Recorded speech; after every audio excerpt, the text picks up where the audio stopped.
Rain poured over the crowded city streets as Hannah Lee clutched her last few coins, barely enough for a bus ride home after a long shift at the diner.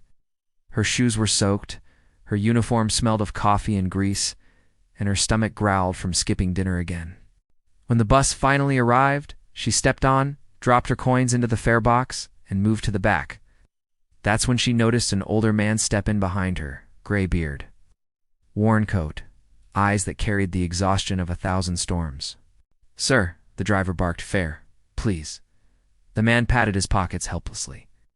I must have lost my wallet," he murmured. The driver frowned. "Then you're not riding." The other passengers looked away, pretending not to hear, but Hannah couldn't. She knew that feeling, the sting of being invisible.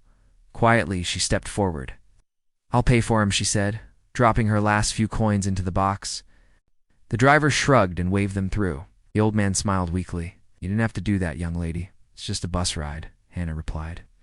"Everyone needs a little help sometimes." They sat together in silence for most of the trip. Near her stop, the man turned to her. "You remind me of someone I used to know," he said softly. "Someone who believed in people, even when they didn't deserve it." Hannah just smiled and stepped off at her stop, vanishing into the rain.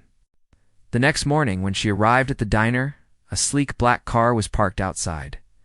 2 men in suits waited by the door. "Are you Hannah Lee?" one asked. Her heart raced. "Yes. Why?" He handed her an envelope sealed with a gold emblem. A message from Mr. Donovan. Inside was a handwritten note. "You gave me kindness when I had nothing to offer. I wanted to see if such compassion still existed. You'll find a position waiting for you at my company if you'll accept."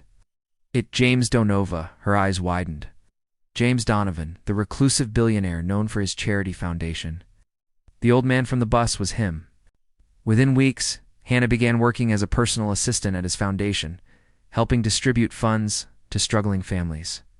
When reporters asked why he hired her, Donovan only smiled. "She saw a man in need, not a name or a title," he said. "That's the kind of heart this world needs." And for the first time in her life, Hannah's small act of kindness had turned into something far greater.